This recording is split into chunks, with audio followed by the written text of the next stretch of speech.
చేసిన మన గౌరవ ఆంధ్రప్రదేశ్ రాష్ట్ర ఉప ముఖ్యమంత్రి వర్యులు గౌరవనీయులు పవన్ కళ్యాణ్ గారికి ఆత్మీయంగా స్వాగతం తెలుపుతున్నాం. అలాగే ఈ వేదికపైకి మన మాజీ మంత్రివర్యులు అలాగే మాడూరు శాసనసభ్యులు శ్రీ బండా సత్యనారాయణ గారిని ఆహ్వానించడం జరుగుతుంది.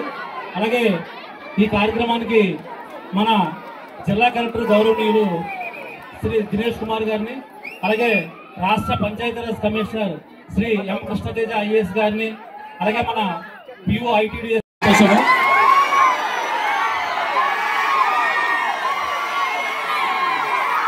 ధోళి రహిత రాష్ట్రంగా ఆంధ్రప్రదేశ్ని మనం ప్రకటన చేయడానికి కోసము ఇవాళ మన గౌరవ ఉప ముఖ్యమంత్రి వారిలు శ్రీ పవన్ కళ్యాణ్ గారు మన జిల్లాకి ఏసార్ జిల్లాకి రావడం జరిగింది.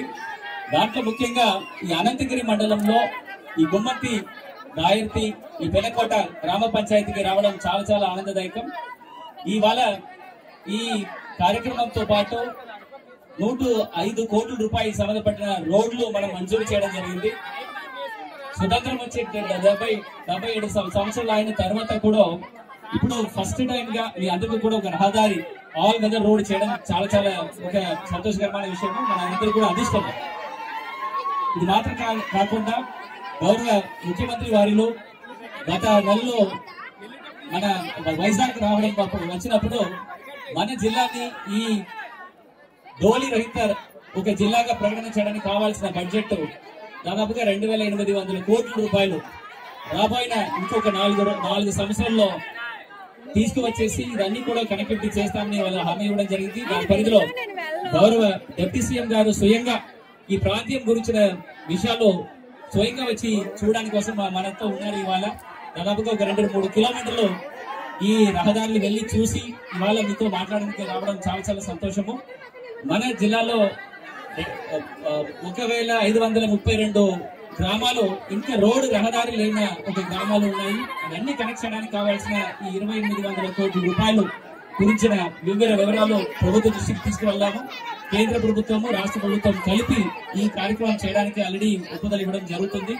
సో మన అందరికీ కూడా ఒక మంచి ఆమె భవిష్యం ఉంటుంది దీని వలన చెప్పుకొని ఈ కార్యక్రమానికి వచ్చేసినట్టు మన గౌరవ ఎమ్మెల్యేలు, గౌరవ జెడ్పీటీసీ, గౌరవ ఎంపీపీ, గౌరవ ఎంపీటీసీలు, సర్పంచ్లు, ముఖ్యంగా ఈ పెనకోట చుట్టూ ఉన్న గ్రామ ప్రజలు ప్రతి ఒక్కరికి కూడా మనస్ఫూర్తిగా ధన్యవాదాలు తెలిసేసుకొని ఈ కార్యక్రమం ముందు తీసుకెళ్ళడానికి గౌరవ ఉప మంత్రి వారిని మీ అందరికీ అడ్రస్ చేయమని కోరుతూ నేను సెలవు తీసుకుంటాను. Thank you.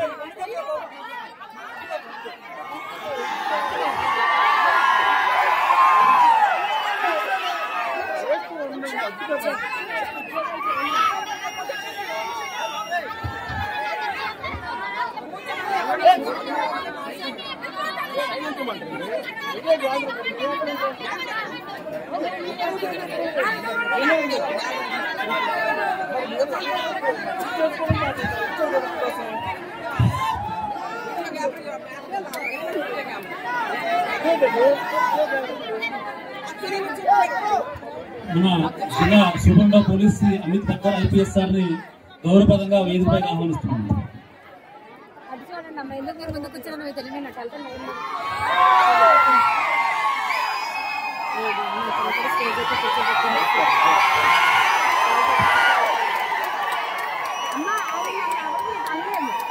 మీరు ఎవరు వేసుకోమని లైన్ అంటే వచ్చిన కదా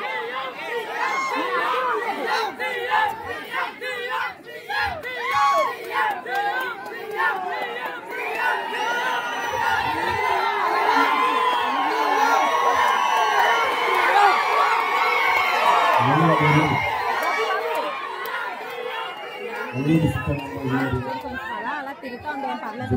ఏ మాటలు ఇబ్బంది పట్టించుకుంటా నీ పని ఏదో నువ్వు చెయ్యి, నీ డ్యూటీ నువ్వు చేసుకో. మహాత్ముడు గురించి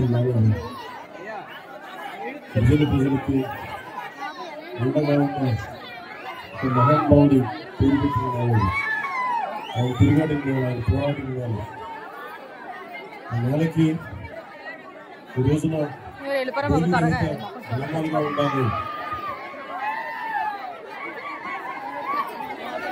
భూమి రహిత గ్రామాలు ఉన్నాయి మన రాష్ట్రంలో, ముఖ్యంగా మన ఏజెన్సీ ప్రాంతంలో ముఖ్యమంత్రి గారు సంకల్పించారు.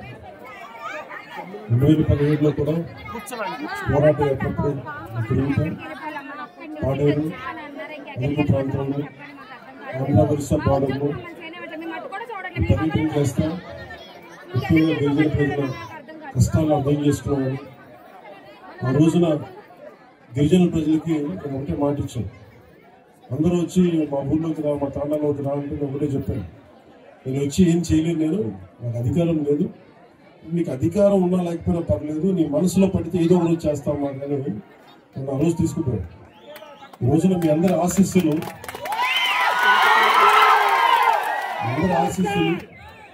మీ అందరి దీవెనలు ఈ రోజున నేను కూడా ప్రభుత్వంలో భాగస్వామ్యం అయ్యాను.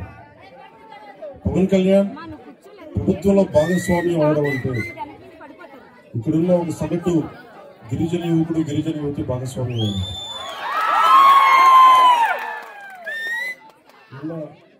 ఉన్నతాధికారులు కూడా చెప్తా ఉన్నారు, కలెక్టర్ గారు కూడా చెప్తా ఉన్నారు, ఎందుకు నడిచాం, ఎందుకు పైకి ఎక్కామంటే డోలి పట్టుకొని ఒక నలుగురు డోలి పట్టుకొని ఒక ఇబ్బందుల్లో ఉన్న ప్రాణాలు పట్టుకెళ్ళడం ఎంత కష్టమో తెలుస్తుంది.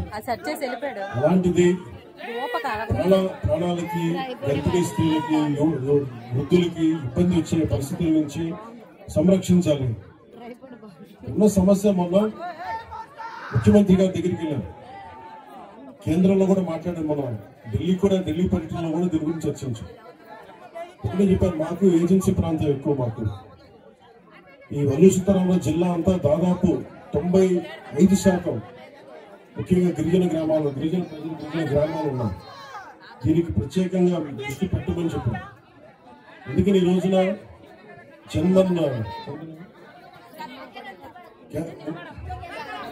ప్రధానమంత్రి గారి పథకం, ప్రత్యేక కేంద్ర ప్రభుత్వం పథకం PM జన్మన్, ప్రధానమంత్రి జనజాతి ఆదివాసీ న్యాయ మహా అభియాన్. దీని కింద రోడ్లు కానీ, రోడ్డు సౌకర్యాలు కానీ వాటి కిందకు వచ్చే ఇది విధానం, ఈ పాలసీ. దాంట్లో భాగంగా 100 కంటే ఎక్కువ ఉండాలి జనాభా, 100 కంటే తక్కువ ఉంటే ఈ పథకం అమల్లోకి రాదు. సో మేము మాట్లాడుకొని ఇక్కడున్న కృష్ణతేజ గారితో కానీ, కలెక్టర్ గారితో కానీ, ఉన్నతాధికారులతో మాట్లాడి ఏం చేయాలి. ఇన్ని సంవత్సరాలు, 70 సంవత్సరాలైనా ఇంకా డోలీలతోటి ఇబ్బందులు పడుతూ ఉన్నారు ప్రజలు, పైకి రాలేకపోతున్నారు. అవసరమైన అత్యవసర పరిస్థితుల్లో మనకి ఇబ్బందులుగా ఉన్నాయని మాట్లాడుకుంటా ఉంటే, ముందుగా పంచాయతీరాజ్ శాఖ తీసుకున్నందుకు నేను మీకు ఏదైనా చేయగలుగుతున్నాను ఈ రోజున అంటే, ఈ రోజున దాదాపు 105 కోట్ల రూపాయల 33 లక్షల రూపాయల రోడ్లను ఈ రోజున మనకి ప్రారంభ శంకుస్థాపన చేశారు. ఇది చేయగలిగానంటే ఇక్కడున్న యువకులు, పెద్దలందరూ కూడా మమ్మల్ని కూటమి ప్రభుత్వాన్ని గెలిపించింది. 1 కాదు 2 కాదు మెజారిటీ. మీరు 164 సీట్లు ఇచ్చారు, 21 పార్లమెంట్ సీట్లు ఇచ్చారు. ముఖ్యంగా ఏజెన్సీ ప్రాంతంలో మనకి పార్లమెంట్ సీట్లు రాకపోయినా కానీ, ఇందాక జర్నలిస్ట్ సోదరులు అడుగుతా ఉన్నారు, మీరు ఇక్కడ గెలవలేదు కదా, మీ కూటమి ప్రభుత్వం నియోజకవర్గంలో లేదు, ఈ పార్లమెంట్ నియోజకవర్గం మీ కింద లేదు అన్నప్పటికీ నేను ఒకటే చెప్పాను, ప్రజలు మాకు ఓట్లు వేసినా వేగిపోయినా మేము మీకోసం పనిచేస్తాం. ఇప్పుడు నేను ఓట్ల కోసం మేము చేయలేదు. ఈ రోజున ఇదే 105-103 కోట్లు కలిపి పెడితే దీనికి మొత్తం కలిపి 4,000 మంది లబ్ధి పొందుతారు. అంతే మీరు ఊహించండి, 100 కోట్ల పైన పెట్టుబడి పెడితే కేవలం దీని ద్వారా లబ్ధి పొందేది 4,500 గిరిజనులు మటుకు. కానీ మేము ఎలా చూస్తున్నామంటే దీన్ని ఇక్కడ ఓట్లు వేయలేదు. అయినా కానీ వీటన్నిటిని అధిగమించి ఎందుకు వచ్చామంటే, ఇదే 100 కోట్లు ముఖ్యమంత్రిగా తన నియోజకవర్గంలో పెట్టుకోవచ్చు, నేను కాకినాడలో పెట్టుకోవచ్చు, లేదంటే ఇంకో ప్రాంతాలకు పెట్టుకోవచ్చు. కానీ మీరు ఓట్లు వేసినా వేగిపోయినా ఎందుకు వచ్చాము ఇక్కడికంటే, మీ కష్టాల్లో మేము పాలు పంచుకుంటున్నాం, భాగస్వామ్యం తీసుకుంటున్నాం. మీ కష్టాల్లో, మీ కన్నీళ్ళల్లో మేము ఉన్నామని చెప్పడానికి. ఇదే 105 కోట్లు పెడితే, చాలా మంది బ్రిడ్జి పెడితే, ఒక హైవే కూడా ప్యాచ్ అయిపోతుంది. కీలకమైన బ్రిడ్జ్లు అయిపోతాయి. కానీ వాటన్నిటిని దాటి ఎందుకు పెట్టామంటే మీ కష్టాల్లో మేము ఉన్నాం. మీరు ఓట్లు గత ప్రభుత్వంలో ఆ పార్టీకి వేసినా కానీ మేము మనసు పెట్టి ఇక్కడికి వచ్చాం. మేము మీకోసం పెట్టాం.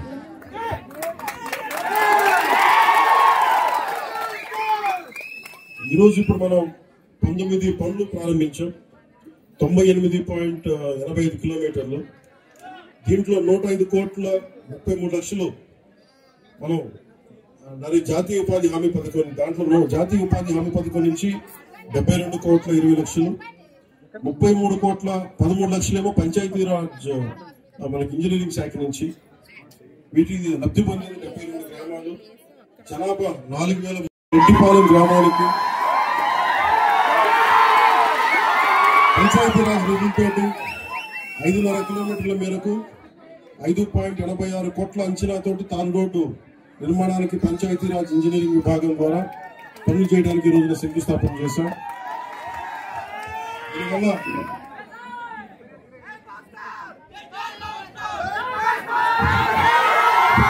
249 మంది లబ్ధి పొందుతారు. ఇందాక గ్రామస్తులందరితో మాట్లాడుతూ ఉన్నాం. నిజంగా యువత తలుచుకుంటే, గిరిజన యువత ముఖ్యంగా యువతులు మీరు తలుచుకుంటే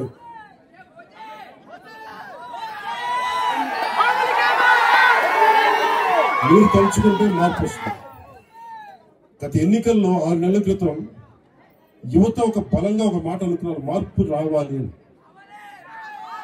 మీరు మార్పు వచ్చింది, మీకు రోడ్లు పడ్డాం. మార్పు వచ్చింది. పంచాయతీ సర్పంచులకు విలువైన పరిస్థితుల్లో పంచాయతీ సర్పంచులు భుజాలు తలగరేసి సర్పంచులు చెప్పుకునే స్థాయికి వెళ్ళింది. మొన్న ముఖ్యమంత్రి గారి దృష్టికి ఇదే తీసుకెళ్ళాం. ఇద్దరు ఒక గంట సేపు కూర్చున్నాం. గంట సేపు కూర్చొని మాట్లాడింది, మేము కూర్చొని వేరే ఏం మాట్లాడాం. నేను మాట్లాడిందల్లా గిరిజన ప్రజల స్థితిగతుల గురించే మాట్లాడాను. మీకు ఆదాయం ఎలా పెరగాలి, రోడ్లు కనెక్టివిటీ ఎలా ఉండాలి, నీటి అవసరాలు ఎలా తీర్చాలి, కరెంట్లు ఎలా ఉంది, అలాగే అంగన్వాడీ కేంద్రాలు సరిగ్గా ఉన్నాయా, వాటి రిపేర్లు చేయాలా అని పెట్టుకున్నాం అని ఇవే మాట్లాడుకున్నాం. మాట్లాడుకొని ప్రధానమంత్రి గారు వచ్చాక ఇలాంటి ఇలాంటి పాలసీల కింద ఇంతకు ముందు 250 ఉంటే కానీ రోడ్లు పడేవి కావు. ప్రధానమంత్రి గారు వచ్చాక కనీసం 100 మంది ఉంటే చాలు రోడ్లు వేసేయమని చెప్పారు. ఆ పథకం కింద కొన్ని రోడ్లు. ఇది మన నరేంద్ర మోదీ గారికి మన కృతజ్ఞతలు చెప్పుకోవాలి. ఆయన సంకల్పం, మహాసంకల్పం. అలాగే ముఖ్యమంత్రి గారి దృష్టికి తీసుకెళ్ళాం. సార్ కనీసం ఇన్ని గ్రామాలు ఉన్నాయి, 4612 పంచాయతీలు ఉన్నాయి, దాదాపు 2000 పైచిలకు గ్రామాలు ఉన్నాయి. వీటికి మనం ఏం చేయగలం అంటే బడ్జెట్ ఎంత అని అడిగారు. ఆ రోజు మనం కలెక్టర్స్ కాన్ఫరెన్స్ లో కలెక్టర్ గారు కూడా ఆ రోజు అడిగినప్పుడు ఒకటే చెప్పారు, కనీసం 2869 కోట్ల రూపాయలు ఖర్చు అవుద్ది ఈ గ్రామాలన్నీ కలపడానికి. కానీ లబ్ధి చేకూరేది కూడా చాలా తక్కువ మంది. ప్రజలు చిక్కగా ఒక చోట ఉండరు కాబట్టి. అయినా కానీ ఆయన ఏం చెప్పారంటే కనీసం మన ప్రజలలో గిరిజన గ్రామాలని మిమ్మల్ని వదిలేశారు. ఇది గిరిజన ప్రాంతాలని ఉన్నాయా అంటే అభివృద్ధి చేశారంటే చేయలేదని చెప్పట్లేదు, ఉంది. దీనికి పార్టీలో కొన్ని పెడితే దీనికి బాగా పనిచేసిన అధికారులు కొంతమంది ఉన్నారు. ముఖ్యంగా ITDA, integrated tribal development authority, ఆ ఏజెన్సీని ప్రమోట్ చేసిన వ్యక్తి శంకరన్ గారు. ఈ రోజున ITDA గుర్తుపెట్టుకోవాల్సింది శంకరన్ గారి పేరు. IAS ఆయన్ని నిరంతరం గుర్తుపెట్టుకోవాలి. అంటే ఒక అధికారికి, ఒక నిజమైన ఒక రాజకీయ నాయకుడు కనుక అండ ఉంటే శంకరన్ గారు చేసి చూపించారు. ముఖ్యంగా గిరిజన ప్రాంతాల్లో అందరూ చెప్తా ఉంటాయో మేము రాజకీయ నాయకులను ఎంత నమ్ముతామో తెలియదు కానీ మా ITDA వాళ్ళని నమ్ముతాం, అంత బలంగా నమ్ముతాం అని చెప్తాను. సో నేను మీ నమ్మకం గెలుచుకోవడానికి వచ్చాను ఈరోజు. అయితే ఏంటంటే ఈరోజు రోడ్డు వేసి ఇట్లా కాదు, ఈ 5 సంవత్సరాలు పనిచేస్తాం. పనిచేసిన తర్వాత మీరు ప్రోగ్రెస్ రిపోర్ట్ మీరు బాగా చేశారు, సంతోషం. మీకు అండగా ఉంటాం వచ్చే ఎన్నికలకి చెప్పాను. ఎందుకంటే ఇంకొకటి యువత ఇక్కడ మాట్లాడుతూ ఉంటే గంజాయి ఎలా ఉందో, నిన్న మాట్లాడుతూ ఉంటే సాలూరు వైపు వెళ్తే తాగుతారు. మా ఇంట్లో వాళ్ళు నా కోసం ఎంత తప్పులు పడతారో తెలియదు, కానీ మీరు పడే తప్పు నా కన్నీళ్ళు తెప్పిస్తారు.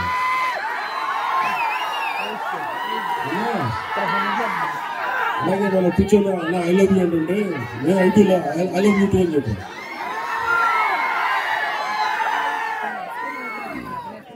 నా పిల్లలు కూడా నిజాలు ఐ లవ్ యూ చెప్పలే, చెప్పేసి మీరు ఐ లవ్ యూ అంటే ఐ లవ్ యూ చెప్పాను, ఐ లవ్ యూ టూ అని చెప్పాను. మీకోసం ఇన్ని సంవత్సరాలు 2007లో నేను తిరిగినప్పుడు ఇదే ప్రాంతంలో నేను ఆదిలాబాద్ తాండాలో తిరిగాను తెలంగాణలో. ఆ తర్వాత 2017లో మళ్ళీ మన తాండాలో తిరిగాను, మన గిరిజన ప్రాంతాల్లో తిరిగాను. ఉన్న సమస్యలున్నా నీటి సమస్యలు ఉన్నాయి, ఓవర్ హెడ్ ట్యాంక్స్ కట్టినా నీటి సరఫరా సరిగ్గా లేదు, నీటి గడ్డల నుంచి నీళ్లు తోడుకోవాలి, పురుగులు ఉన్నాయి, మధ్యలో కొన్ని ఇబ్బందులు ఉన్నాయి, కొన్ని సాంప్రదాయాలు పాటించే మంచి గుణాలు ఉన్నాయి. అలా ఇవన్నిటికీ కూడా అనుసంధానం చేయాల్సిన అవసరం ఉంది. ఎక్కడ లోటుపాట్లు ఉన్నాయి అవి సవరించాలి. ఎక్కడ ఇప్పుడు ఇందాక మనం చూసాం కాఫీ పండించే విధానం కానీ, ఆర్గానిక్ చిరుధాన్యాలు కానీ పండించడం, ఇవన్నీ చూస్తూ ఉంటే మీకు ఉపాధికి ఇబ్బందులు లేవు. మీకోసం చేయాల్సిందల్లా ఒక శంకరన్ గారి లాగా ప్రతి అధికారి కనుక పనిచేస్తే నిజంగా మీకు నిజంగా చెప్తాను, డబ్బులు నిజంగా ఈ చెప్పండి, నేను మనసు పెట్టకపోతే ముఖ్యమంత్రి గారు కనుక మేము ఇద్దరు చర్చించుకోకపోతే ఈరోజు ఈ ప్రాజెక్ట్ రాదు. కానీ ఎందుకంటే మనసు పెట్టే నాయకులు మీకు కావాలి. ముఖ్యమంత్రిగా నారా చంద్రబాబు నాయుడు గారి దృష్టికి నేను ఏం తీసుకెళ్ళగలనంటే, నాకు ఫైనాన్స్ ఎలా హ్యాండిల్ చేయాలో నాకు తెలియదు. నాకు తెలిసిందల్లా మీ కష్టాలను గుర్తించి ఒక అనుభవజ్ఞుడైన నాయకుడు ఉండి, సార్ ఈ ఇబ్బందులు ఉన్నాయి ప్రజలకి, రోడ్లు వేయాలి, డోలీలు ఇంకా డోలీలతో ఇబ్బంది పడతా ఉన్నారంటే పాపం వెంటనే ఆయన అడ్మినిస్ట్రేటివ్ శాంక్షన్ 39.40 కోట్ల రూపాయలు వెంటనే చేశారు. ఇప్పుడున్న కూటమి నాయకులందరి తరపు నుంచి ప్రజల తరపు నుంచి గౌరవ ముఖ్యమంత్రి శ్రీ నారా చంద్రబాబు నాయుడు గారికి మనస్ఫూర్తిగా నా కృతజ్ఞతలు తెలియజేస్తాను అందరి తరపు నుంచి. అలాగే మన ప్రధానమంత్రి మనకి పథకాల కోసం ఎంత రాబోతున్నాడు చెప్తా ఒక నిమిషం.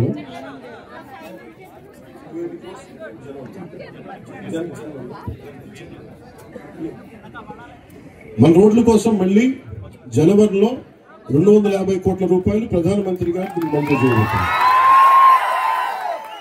ఇవన్నీ మేము చేయగలుగుతున్నామంటే నేను దశాబ్దం కష్టపడ్డాను. నేను తిరిగాను, తిప్పలు పడ్డా, తిట్లు తిన్నా, కుటుంబాలను బెదిరించారు, ఆడపిల్లల్ని బెదిరించారు, ఇంట్లో ఆడపిల్లల్ని భార్యను బెదిరించారు, తిట్టారు. ఇవన్నీ ఎందుకు పడ్డామంటే ఒక డోలీ మూత మోగే ఒక గ్రామానికి రోడ్డు వేయగలిగితే సంతోషం. ఇన్ని తిట్లు పడ్డాగా నాకు ఎందుకు ఆనందం అంటే బాధ్యత తీసుకున్నాడుగా తిట్లు పడుతుంది. సో బాధ్యత ఇన్ని 5 కోట్ల మంది ఈ రోజు తిట్లు తింటూ కూడా మీకోసం ఉన్నామంటే మీ జీవన స్థితిగతుల్లో మార్పు రావాలి. దానికోసం మేము త్రికరణ శుద్ధిగా పనిచేస్తాం అని తెలియజేయడం. అలాగే దీని అనంతగిరి అంత ప్రాంతాన్ని అంతా మనం ఊటీగా పిలుచుకుంటాం. దీన్ని ఒక్కొక్క చోట చూసి ఎంత సుందరంగా ఉంది. మనం విజయనగరం వెళ్ళినా కానీ, సాలూరు ప్రాంతానికి వెళ్ళినా, మనం పార్వతీపురం వెళ్ళినా కానీ, మన్యం ప్రాంతంలో ఎక్కడ తిరిగినా చాలా అద్భుతంగా ఉంది. కానీ ఉన్నదల్లా సమస్య ఏంటంటే మనకి కొంత డిసిప్లిన్ కావాలి. టూరిస్టులు కావాలంటే వారికి కొంత బాధ్యత నేర్పించాలి. వీటి మధ్య అనుసంధానం చేస్తూ టూరిజం శాఖను డెవలప్ చేయాలి, టూరిజంని డెవలప్ చేయాలి. అలాగే నేను ఇందాక యువతతో మాట్లాడుతూ ఉంటే నేను ఒక కుర్రాన్ని అడిగాను, గంజాయి ఎక్కువ పడుతుందా ఇక్కడ, గంజాయి ఎలా ఉందని అంటే, ఆహా చాలా సూపర్ అని అన్నాను. అంత ఓపెన్ గా చెప్పేస్తున్నానండి, గంజాయి సూపర్ ఏంటన్నా అంటే, ఏంటన్నా గంజాయి అని, లేదన్నా ఎంజాయ్ అన్నాను. ఏంటి ఉద్దేశం అంటే నేను వచ్చినందుకు ఎంజాయ్ చేస్తున్నావా అని అడిగినట్టు వినిపించిందండి. లేదన్నా నువ్వు అడిగితే నువ్వు ఎంజాయ్ చేస్తున్నావా అంటే ఎంజాయ్ చేస్తున్నా, గంజాయి కాదన్నా. 2017లో నేను తిరుగుతున్నప్పుడు యువతను చాలా మందిని మాట్లాడాను. మనకి అరకు ఏఓబి బార్డర్లో కానీ మొత్తం అరకు ప్రాంతం అన్నింటిలో మాట్లాడితే అందరూ అడిగింది ఏంటంటే ఎందుకు చేస్తున్నారు ఇవన్నీ అని అడిగారు. అన్న మాకు డబ్బులు సంపాదించిన వేరే మార్గాలు ఏమని చెప్పన్నా మాకు. ఇది ఒక సామాజిక సమస్యగా చూడాలి. ఇప్పుడు మనం గ్రామ దేవతలకి మన నైవేద్యం పెడతాం. అదే పట్టణాల్లోనూ మైదాన ప్రాంతాల్లో ఏం చేస్తారు, గుడి ఉంటే పులిహోర చేసో చక్కెర పొంగల్ చేసో పెడతాం. ఇక్కడ మనం ఏం పెడతాం, కొర్రలతో పొంగల్ చేస్తాం. బియ్యం ఉన్న చోట మనం అన్నంతో పొంగల్ చేస్తాం. అలాగే ఇక్కడ ఆచార వ్యవహారాలు ఒక్కొక్క నేలకు ఒక్కొక్క సాంప్రదాయం ఉంది.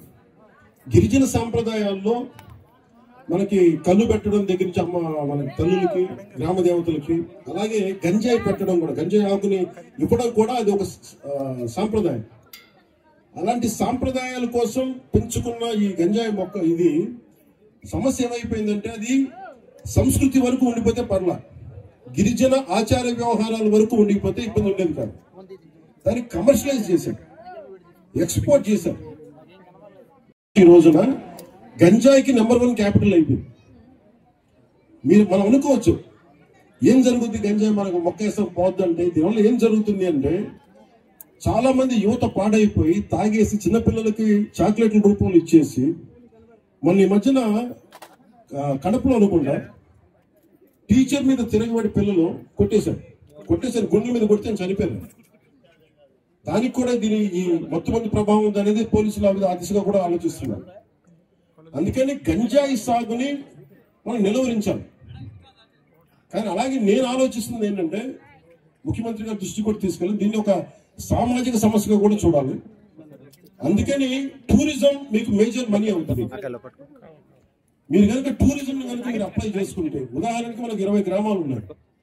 20 గ్రామాల్లో మీరు 2 ఇళ్ళు కనుక ఒక హోమ్ స్టే లాగా అదే ఇల్లు బాగా కట్టి, అదే మట్టి బాగా కట్టి కనుక ఇవ్వగలిగితే, బయట వాళ్ళు వస్తే 2 రోజులు ఉంటే మీకు డబ్బు వస్తాయి. మీ చిన్న చిన్న గ్రామాలకు డబ్బు వస్తుంది. మీరు చుట్టుపక్కల ఏదైనా తీసుకెళ్తే మందు మాకులు మనకు కూర్చోబెట్టి ఆయుర్వేదిక్ మొక్కలు వేస్తే దానివల్ల కొంటే డబ్బులు వస్తాయి. ఇప్పుడు ఇందాకెళ్ళి ఒక 1000 రూపాయలు 1500 రూపాయలు పెట్టి ఆ మొక్కలు కొనుక్కున్నాం. సో మనం చాలా చెయ్యొచ్చు. సో మీకు గంజాయి అనేది అది మీకు ఆదాయానికి మార్గం కాకూడదు. నేను యువతకి అదే కోరుకుంటాను. సంపాదించడం చాలా తేలిగ్గా ఉంటుంది, కానీ దాని ద్వారా వచ్చే దుష్ఫలితాలు మటుకు చాలా లోతుగా ఉన్నాయి. అందుకని ముఖ్యంగా అందరూ ఉన్నారని నేను చెప్పట్లేదు, కానీ గంజాయి సాగు చేస్తున్న యువతకి నా అప్పీల్, నా విన్నపం ఏంటంటే దయచేసి మీకు ప్రత్యామ్నాయ మార్గాలు కల్పిస్తాం. దాని గురించి మీరు ఆలోచించి దాన్ని దయచేసి ఎంకరేజ్ చేయకుండా మీరు దృష్టిలో ఉంటారని నేను మీకు వేడుకుంటాను.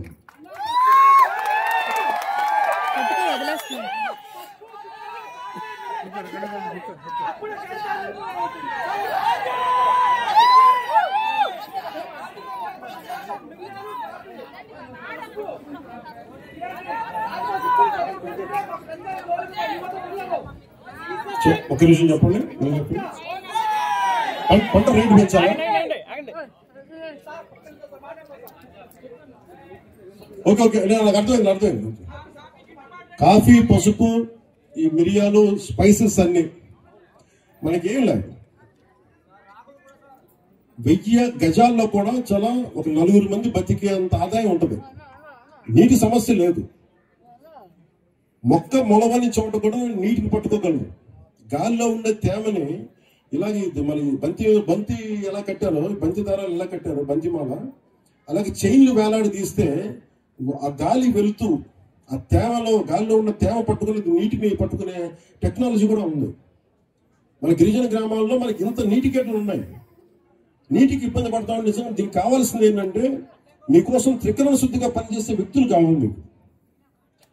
మనకి ముఖ్యమంత్రి గారు ఉన్నారు, నేను పని చేయడానికి నేను ఉన్నాను మీ దగ్గర.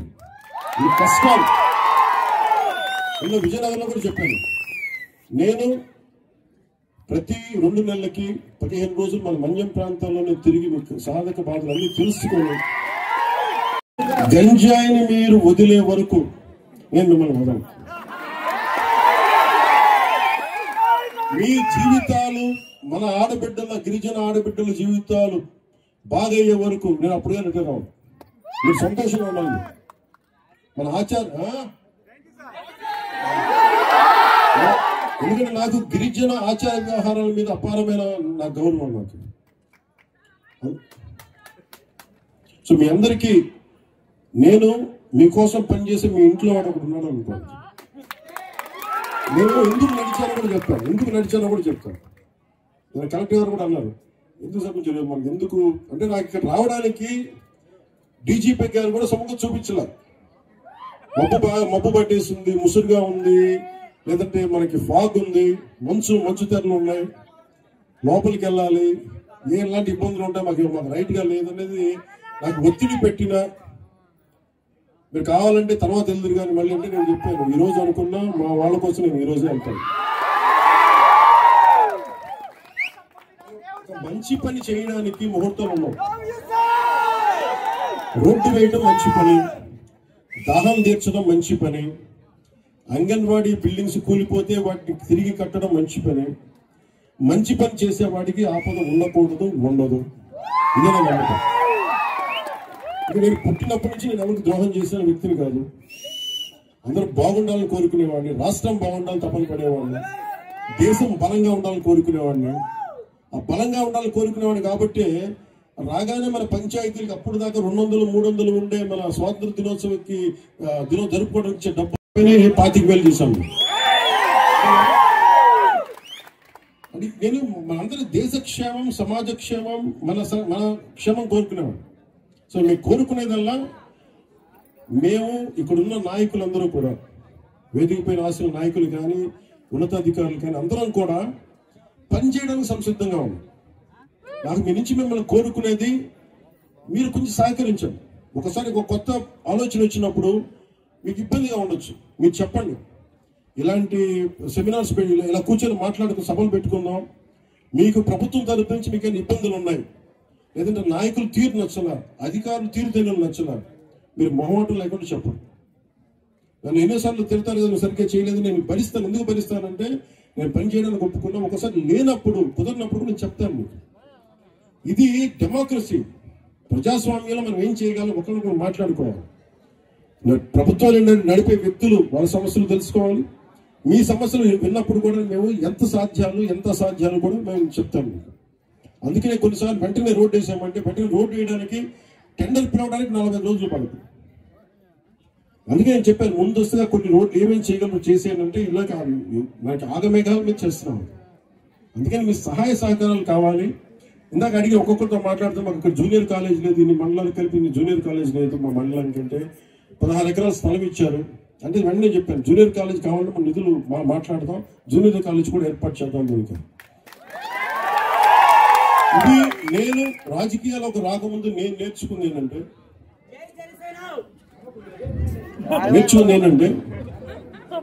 ప్రజల దగ్గరికి వెళ్ళినప్పుడు సమస్యకు పరిష్కారం దొరుకుతుంది. అందుకే నేను ఎప్పుడు మీతో మమేకం అవడానికి సిద్ధమవుతాను. నేను కోరుకునేదల్లా ఈ సభాముఖంగా మీరు నా మీద పడకుండా కనుక నేను ఇంటరాక్ట్ అయితే నేను ఇంకా ఎక్కువ పని చేస్తాను.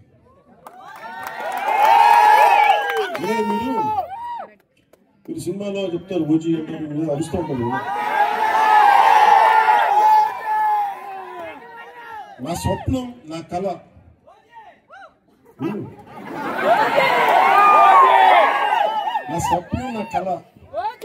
నా ఒక్కడి కోసం కాదు, నా ఓజీ కోసం కాదు, సినిమా కోసం నేను ఎప్పుడు కలగాలి. నేను దేశం కోసం కలగాలి, దేశంలో ఉన్న ప్రజల కోసం కలగాలి. ఈ పేరు, ఈ బలం, మీ ప్రేమాభిమానం ఇవన్నీ కలిపి 4 రోడ్లు వేస్తే జన్మ ధన్యం అనుకున్నాను. ఈరోజు 4 కాదు, 29 రోడ్లు వేస్తాను ఒక్క రోజులో. ఇంకొక నెలలో సినిమా చంద్రబాబు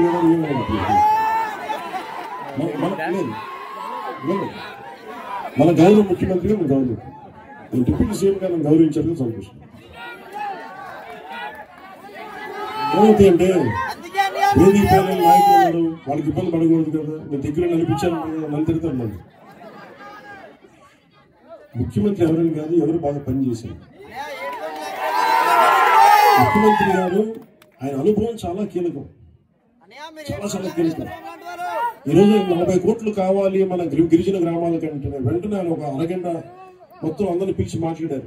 ఇవ్వగలం అంటే వెంటనే ఇచ్చేద్దాం, వెంటనే చేశారు. అందుకని మనస్ఫూర్తిగా మరోమారు మీ అందరూ తరపున కూడా ఇంకోసారి నేను ధన్యవాదాలు చెప్తున్నాను. ఇంకా డబ్బు లేకపోతే నాలాంటి వాడు ఎన్ని పాదయాత్రలు చేసినా ప్రయోజనం లేదు. సో మనసు ఉండాలి, దానికి బుద్ధి ఉండాలి. సో మనసు బుద్ధి రెండు కలిస్తే ఆంధ్రప్రదేశ్ అభివృద్ధి.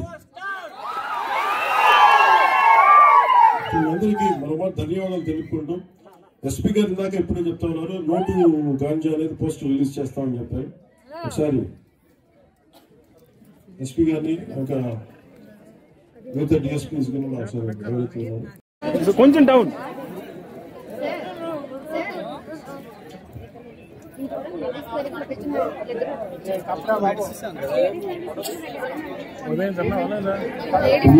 అంటే గాంజా రాష్ట్రం అంతా ఇబ్బంది అయిపోయింది. మన కేంద్రం నాయకులతో కూడా మాట్లాడినప్పుడు ఆంధ్రప్రదేశ్ హబ్ అయిపోయింది గాంజాకి, డ్రగ్స్ కి. దీని మీద చర్యలు తీసుకోవాలనే క్రమంలో భాగంగా ముఖ్యంగా అల్లూరు సీతారామరాజు జిల్లా నుంచి మన అమిత్ బర్దర్ గారు, ఎస్పీ గారు ఇది ఇనిషియేట్ చేశారు. ఇది యువత గంజాయిని సేవించడానికి బానిసలు అయిపోతే మటుకు జీవితం ఆరోగ్యం ఎలా దెబ్బతింటుంది, ఎలా కోల్పోతున్నాడు, ఏమైపోతుందంటే మనం నేర ప్రవృత్తి పెరిగిపోతుంది. మనసులో మన ఆలోచనలు వస్తే అన్ని ఆలోచనలు మనం మాట్లాడము. అదే కనుక మాదక ద్రవ్యాలు తీసుకుంటే చేసి ఇచ్చిన ఒక బలం వచ్చేస్తుంది. అందుకని ఇనిషియేటివ్ స్టార్ట్ చేశారు. అలాగే దీంట్లో గంజాయి వల్ల సమాజంపై పెరుగుతున్న దుష్ప్రయోజనాలను తగ్గించడానికి మాదక ద్రవ్యాల వ్యతిరేక అవగాహన కార్యక్రమమైన స్వచ్ఛ సంకల్పం అనే అల్లూరు జిల్లా పోలీసులు ప్రారంభించారు. దాంట్లో భాగంగా డ్రోన్ కెమెరాస్ తోటి గంజాయి పంటను గుర్తించి దాన్ని ధ్వంసం చేయడం, గంజాయి సాగుకు బదులుగా ఇందాక మీరు చెప్పినట్టుగా పసుపు అలాగే ఇలాంటి పంటలన్నీ కూడా కాఫీలు కానీ అలాగే స్పైసెస్ కానీ ఇవన్నీ పండించే వాటి విత్తనాలు పంచడం, అలాగే వాటిని సాగు చేయడం, గిరిజన యువతి కోసం స్వయం ఉపాధి కోసం స్కిల్ డెవలప్మెంట్ కోర్సులో ట్రైనింగ్ ఇప్పించడం ద్వారా ఉపాధి కల్పించడం, టూరిజం ని డెవలప్ చేయడం, అలాగే పాడేరు జిల్లా ఆసుపత్రిలో డి అడిక్షన్ సెంటర్ ఏర్పాటు చేసి గంజాయికి బానిసైన వారికి వైద్యం ఇప్పించడం, అల్లూరు జిల్లా పోలీసులు తరచుగా గ్రామాల్లో పర్యటించి గంజాయి వల్ల కలిగే ఈ దుష్ఫలితాలని ప్రజలందరికీ వివరించి దూరంగా వాళ్ళందరినీ ఉండేటువంటి సరైన అవగాహన కల్పించడం, ప్రజలందరూ పోలీసు వారు కలిగిస్తున్న ఈ పై వాటిని సద్వినియోగం పరుచుకొని మాదక ద్రవ్యాలకి దూరంగా ఉండి మీ భవిష్యత్తుని బంగారుమయం చేసుకుని మనస్ఫూర్తిగా కోరుకుంటున్నాను.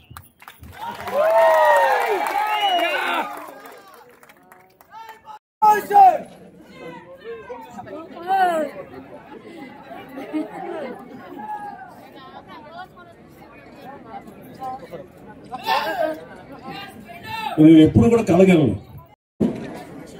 చాలా మంది మన గిరిజన ప్రాంతాలుగా ఎన్నో సంవత్సరాలుగా ఈ కొండల్లో ఉంటున్న వారికి ఇల్లు కట్టుకోవడానికి ఇంటి పట్టాలు మంజూరు చేయమని కోరుతా ఉన్నాను. ఇది ఈ రికగ్నిషన్ ఆఫ్ ఫారెస్ట్ రైట్స్ కింద చట్టం కింద వెంటనే పట్టాలు మంజూరు చేసే దిశగా అత్యంత త్వరలో యుద్ధ ప్రాతిపదికన మీకు పట్టాలు ఇవ్వడం కోసం జిల్లా కలెక్టర్ గారిని వెంటనే ఒక అదాలత్ని ఒక ఏర్పాటు చేసి మీకు పట్టాలు లభించేలా న్యాయం చేయమని వాళ్ళని విజ్ఞప్తి చేస్తాను.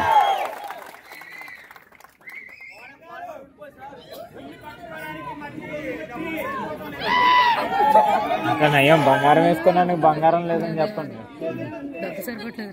అందుకని ఇనిషియేటివ్ స్టార్ట్ చేశారు. అలాగే దీంట్లో గంజాయి వల్ల సమాజంపై పెరుగుతున్న దుష్ప్రయోజనాలను తగ్గించడానికి మాదక ద్రవ్యాల వ్యతిరేక అవగాహన కార్యక్రమమైన స్వచ్ఛ సంకల్పం అనే అల్లూరు జిల్లా పోలీసులు ప్రారంభించారు. దాంట్లో భాగంగా డ్రోన్ కెమెరాస్ తోటి గంజాయి పంటను గుర్తించి దాన్ని ధ్వంసం చేయడం, గంజాయి సాగుకు బదులుగా ఇందాక మీరు చెప్పినట్టుగా పసుపు అలాగే ఇలాంటి పంటలన్నీ కూడా కాఫీలు కానీ అలాగే స్పైసెస్ కానీ ఇవన్నీ పండించే వాటి విత్తనాలు పంచడం, అలాగే వాటిని సాగు చేయడం, గిరిజన యువతి కోసం స్వయం ఉపాధి కోసం స్కిల్ డెవలప్మెంట్ కోర్సులో ట్రైనింగ్ ఇప్పించడం ద్వారా ఉపాధి కల్పించడం, టూరిజం ని డెవలప్ చేయడం, అలాగే పాడేరు జిల్లా ఆసుపత్రిలో డి అడిక్షన్ సెంటర్ ఏర్పాటు చేసి గంజాయికి బానిసైన వారికి వైద్యం ఇప్పించడం, అల్లూరు జిల్లా పోలీసులు తరచుగా గ్రామాల్లో పర్యటించి గంజాయి వల్ల కలిగే ఈ దుష్ఫలితాలని ప్రజలందరికీ వివరించి దూరంగా వాళ్ళందరినీ ఉండేటువంటి సరైన అవగాహన కల్పించడం, ప్రజలందరూ పోలీసు వారు కలిగిస్తున్న ఈ పై వాటిని సద్వినియోగం పరుచుకొని మాదక ద్రవ్యాలకి దూరంగా ఉండి మీ భవిష్యత్తుని బంగారమయం చేసుకుని మనస్ఫూర్తిగా కోరుకుంటున్నాను.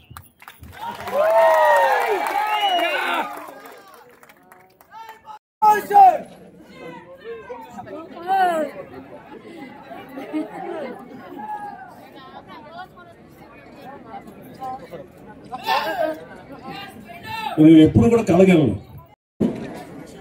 చాలా మంది మన గిరిజన ప్రాంతాలుగా ఎన్నో సంవత్సరాలుగా ఈ కొండల్లో ఉంటున్న వారికి ఇల్లు కట్టుకోవడానికి ఇంటి పట్టాలు మంజూరు చేయమని కోరుతా ఉన్నారు. ఇది ఈ రికగ్నిషన్ ఆఫ్ ఫారెస్ట్ రైట్స్ కింద చట్టం కింద వెంటనే పట్టాలు మంజూరు చేసే దిశగా అత్యంత త్వరలో యుద్ధ ప్రాతిపదికన మీకు పట్టాలు ఇవ్వడం కోసం జిల్లా కలెక్టర్ గారిని వెంటనే ఒక అదాలత్ని ఒక ఏర్పాటు చేసి మీకు పట్టాలు లభించేలా న్యాయం చేయమని వాళ్ళని విజ్ఞప్తి చేస్తాను.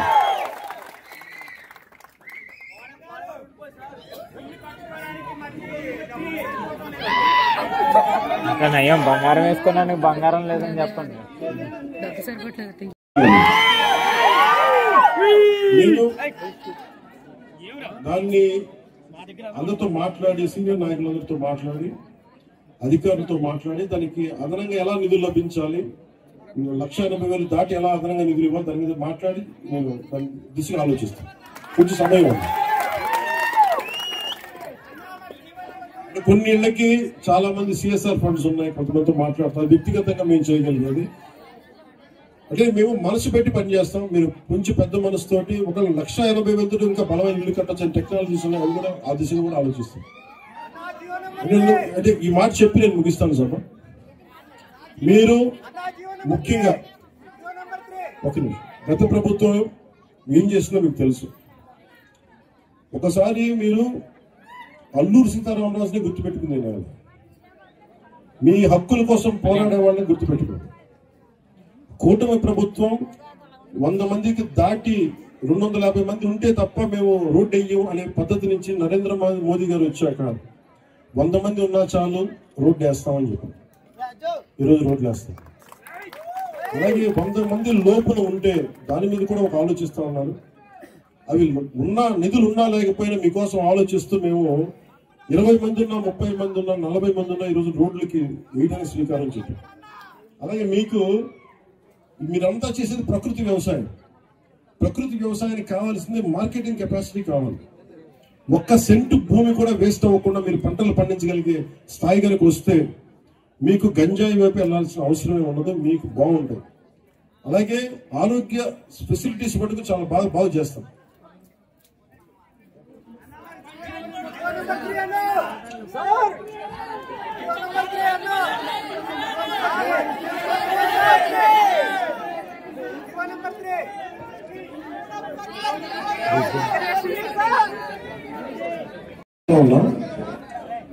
ఇప్పుడు నేను మీ చేత ఓట్లు వేయించుకోవడానికో చప్పట్లు కొట్టుకోవడానికో ఒక మాట మాట్లాడి చేసేస్తాం అని మాట్లాడవచ్చు.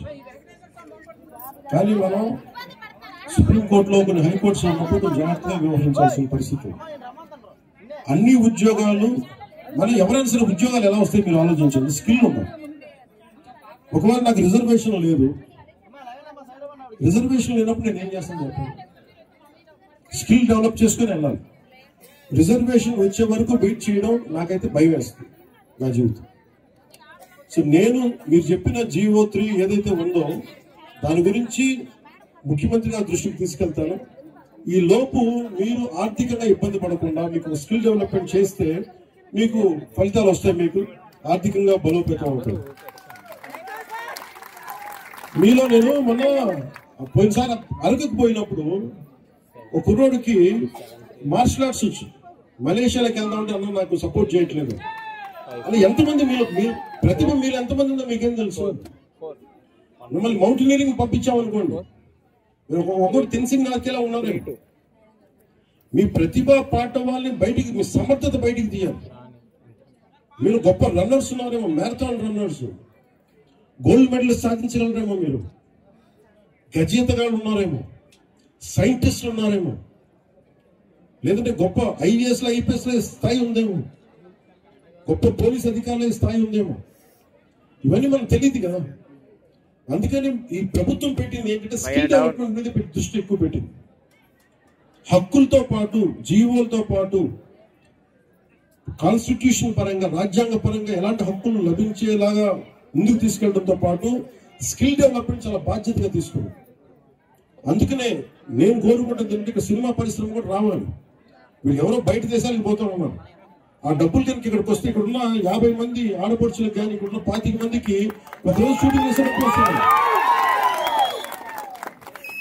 ఇట్లాంటివన్నీ ఆలోచించి నేను టూరిజం కూడా డెవలప్ చేయాలి, విదేశీయులు రావాలి, ఇవన్నీ ఆలోచించి మేము కావాలి, మీకు మీరు అండదండలు కావాలి, మీకు అభివృద్ధి కావాలి, మనస్ఫూర్తిగా కూడా మీకోసం నిరంతరం పనిచేస్తామని తెలియజేసుకుంటూ ఇక్కడికి వచ్చిన కుటుంబ నాయకులందరికీ పేరు పేరున తెలుగుదేశం, జనసేన, భారతీయ జనతా పార్టీ నాయకులందరికీ, సర్పంచులకు, ప్రతి ఒక్కరికి పేరు పేరున ధన్యవాదాలు తెలుపుకుంటూ వేదిక పైన ఉన్న గౌరవ ఎమ్మెల్యేలు గారికి, ఎమ్మెల్యేస్ అందరికీ కూడా నా నమస్కారం, హృదయపూర్వక ధన్యవాదాలు తెలియజేసుకుంటూ ఈ కార్యక్రమాన్ని ఇంత విజయవంతంగా చేసిన మన కలెక్టర్ గారికి, ఎస్పీ గారికి, ఉన్నత పోలీసు అధికారులందరికీ కూడా ధన్యవాదాలు తెలుపుకుంటూ నిన్నటి నుంచి ఈ రోజు దాకా దారి పొడుగున ఉన్న ప్రతి కానిస్టేబుల్ కూడా చేతులకి నమస్కరిస్తాను.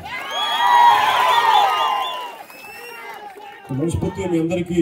అలాగే ఈ రోజున నేను ఒక మాట చెప్పి ఫండ్స్ సరిపోవట్లేదంటే ఉన్న ఫండ్స్ లో ఎలా అడ్జస్ట్ చేయొచ్చని ప్లాన్ చేసిన కృష్ణతేజ గారికి, మంత్రి మధు గారికి, వైఎస్డి వెంకటకృష్ణ గారికి కూడా మనస్ఫూర్తిగా ధన్యవాదాలు తెలియజేసుకుంటూ మరోమారు ప్రధానమంత్రి గారికి నా ప్రగాఢమైన కృతజ్ఞతలు తెలియజేసుకుంటూ ఈ కార్యక్రమాన్ని ఇంత తక్కువ సమయంలో మాకు అవకాశం ఇచ్చి పెట్టుబడులకి మాకు డబ్బులు నిధులు సమకూర్చిన గౌరవ ముఖ్యమంత్రి గారికి, శ్రీ నారా చంద్రబాబు నాయుడు గారికి మనస్ఫూర్తిగా ధన్యవాదాలు తెలియజేసుకుని సెలవు తీసుకున్నాను. జై హింద్.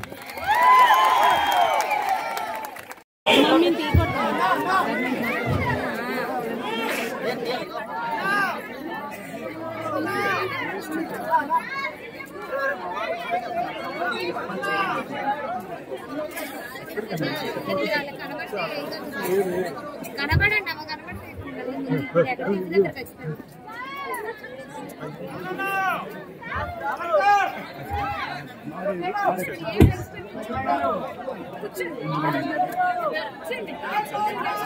పైకి